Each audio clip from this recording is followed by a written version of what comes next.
de nous suivre sur la télévision en sur 24. Vous avez opéré un bon choix et nous vous en remercions. Bienvenue dans cette édition d'information. Le secrétaire général chargé de la planification de l'OPANEL entendait l'Observatoire panafricain des élections, Mamadi Kandé, a fait une déclaration ce 18 décembre 2023, déclaration relative au déroulement du scrutin du 17 décembre 2023 en Djamena. À ce sujet, je vous invite à suivre un extrait de ce propos au micro de notre reporter Moussa Mohamed. Scrutin référendaire du 17 décembre 2023 en République du Tchad. Suivant lettre d'accréditation de la Commission nationale chargée de l'organisation du référendum constitutionnel CONOREC du 11 décembre 2023 pour l'observation de la campagne électorale et les opérations du scrutin référendaire du 17 décembre 2023. Notre organisation, l'OPANEL, a déployé plusieurs observateurs sur le territoire national ainsi que dans les représentations diplomatiques de la République du Tchad. Par un mode de liberté d'expression, empreint de calme et de sérénité qui a prévalu lors du scrutin référendaire du 17 décembre 2023, par une discipline de comportement appréciable lors des opérations électorales en vue dans la convivialité et la paix, montrant ainsi le cap à suivre dans le pays, avec la maturité de son peuple qui s'est exprimé librement en opérant chacun le choix qui lui convient. La République du Tchad, tout autant, avec une participation fort appréciable à l'intérêt du pays, donne constaté par notre mission avec les files d'attente par endroits à l'intérieur du pays, tout comme dans certaines circonscriptions électorales de la diaspora. La participation a été timide en matinée, mais a vite évolué dans l'après-midi.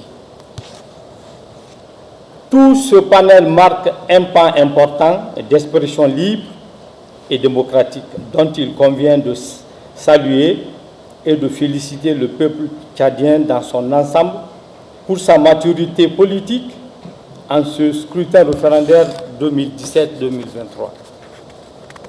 Malgré les turbulences politiques connues en Afrique, le déroulement de ce scrutin référendaire dans le calme démontre que l'exercice de la démocratie est inhérent en Afrique, dont le Tchad en est un exemple. Élection, puisqu'on en parle, le président du parti URT, entendez, Union pour la refondation du Tchad, Siddir Abdelkerim Hagar, a fait un point de presse ce 19 décembre 2023 dans son siège au quartier Clément, point de presse relatif à l'élection référendaire constitutionnelle du 17 décembre 2023.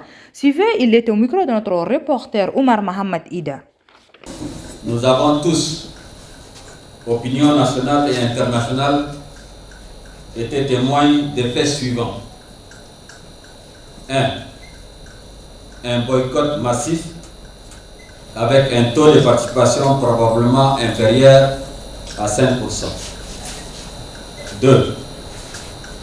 Des irrégularités graves susceptibles de constituer des éléments de preuve pour un éventuel recours en annulation. Entre autres irrégularités, l'absence des bulletins de vote du non dans certains bureaux de vote et le bourrage des urnes, comme en témoignent les multiples vidéos qui circulent sur la toile. Au vu de ce constat, nous tenons à féliciter très chaleureusement le peuple tchadien pour sa maturité politique et le remercions d'avoir suivi à la lettre notre mot d'ordre de boycott du scrutin. Par cette posture combien patriotique, le peuple tchadien a exprimé son ras-le-bol total du système injuste, inégalitaire et corrompu qui l'a servi depuis des décennies. le gouvernement de remerciement et sa CONOREC ont encaissé une véritable raclée et une défaite cuisante qui les discrédite et les disqualifie totalement. Nous appelons les plus hautes autorités de la transition, en l'occurrence le président de la transition, le général Mamadou Idriss Déby Itno, à tirer toutes les conséquences politiques de cette bérésina électorale et à initier urgemment un dialogue politique à minima qui permettrait de dégager un nouveau consensus politique sur des questions aussi importantes comme l'élaboration d'un nouveau code électoral qui assure une égalité de compétition et une stricte neutralité de l'administration et des forces de défense et de sécurité.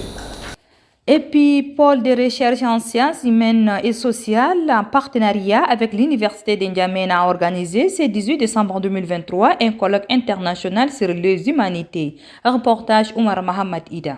C'est sous les thèmes transdisciplinarité et développement dans le bassin tchadien, enjeux et défis que la cérémonie du lancement officiel de la 3e édition 2023 du colloque international sur les humanités a commencé et a vu la présence de plusieurs personnalités de marque.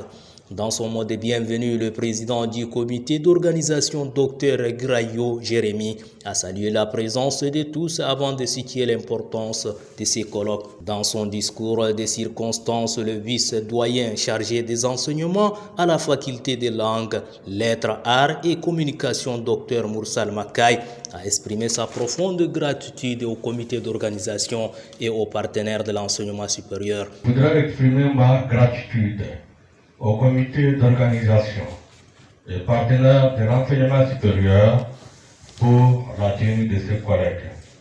Je voudrais aussi remercier les participants d'avoir effectué le déplacement de N'Djamena pour la circonstance.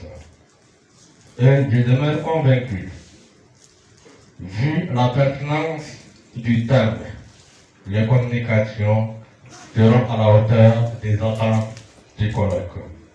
Je voudrais t'en féliciter une fois de plus le comité d'organisation et les partenaires techniques pour la réussite de cet événement scientifique. Rappelons que le défunt professeur Khalil Alio est né vers 1951 à Fort-Lamy et un père de 12 enfants. Et puis en religion, les évêques du Tchad, ils ont animé une conférence de presse axée sur le message de Noël placé cette année sous le thème « Marchons ensemble dans la justice ». À ce sujet, suivez un extrait de l'évêque Aber Romé Gelbay au micro de nos confrères de la télévision nationale. La paix ne peut se réduire à la seule question de sécurité. La véritable paix ne peut se construire sans la justice. La justice est une aspiration commune à tous les peuples. Et comme dit la parole de Dieu, c'est notre chemin de satisfaction, notre chemin de salut. Donc les hommes et les femmes, que les Tchadiens soient tous des hommes de justice, que nous cherchons toujours à pratiquer la justice. Ainsi nous pouvons créer dans ce pays un arbre de paix, là où il fait beau vivre pour tout le monde. Et sur ce s'achève cette édition. Merci de l'avoir suivi. Au revoir et à demain. Bon suite de programme sur la télévision en 24. Merci d'être des nôtres.